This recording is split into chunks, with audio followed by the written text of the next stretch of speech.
Capcom has been on a high now, with their release of the Resident Evil remakes bringing us the classic game with better visuals, graphics, gameplay and storyline. This is Mr.CanIplay, and today I'll be ranking every Resident Evil remake. I publish videos on a daily basis, so make sure to subscribe and let me know in the comment section which one is your favorite, which one you think is the best and which one deserves the top spot. So let's get started.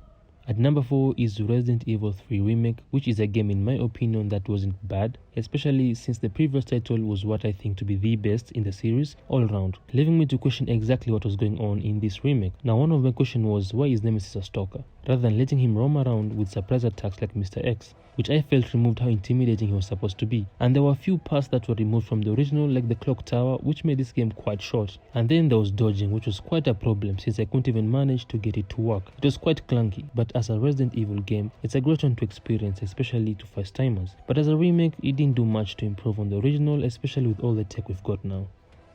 At number 3 is Resident Evil HD, which is not a remake but a remaster, and a bit weird that Capcom are yet to make a remake for their first title in the series. However, this remaster did try to preserve the original experience. The game still has clunky controls, of course, weird fixed camera angles, and what I think is probably one of the worst voice acting. But there's still something special about it. This game improved upon the original in terms of visuals, gameplay, and without even dismantling the gameplay, art style and tone, and this can help you truly experience how the game used to be played before the modern remakes.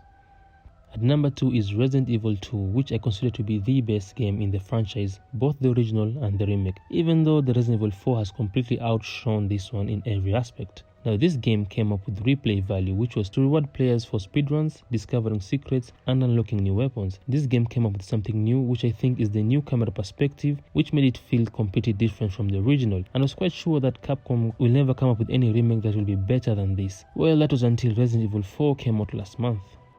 And of course, on top of that list is none other than Resident Evil 4 Remake. Now this game made me finish 2 hours playing the demo in every style that I could, from practicing headshots and knifing to trying to take on the whole village in stealth mode, and we know how well that ends. The changes made were really amazing, the characters were a bit more realistic this time round, and the use of weapons made it very satisfying to take out the Gonados. The boss fights, puzzles and combats have their own challenges that will put your skills to the test. And to top it all, the game is a semi-open world with a bunch of side quests. One of the changes they made is that you can trick enemies into hurting each other, shoot a dynamite in a Gonado's hand, blowing them into bits, shooting their weapons out of their hands, and even aggravate the cow in the village to attack them. This remake is better in every aspect, from storyline, gameplay to even character development. Now if you enjoyed this video, then check out some of my other videos and don't forget to subscribe for more content released every day.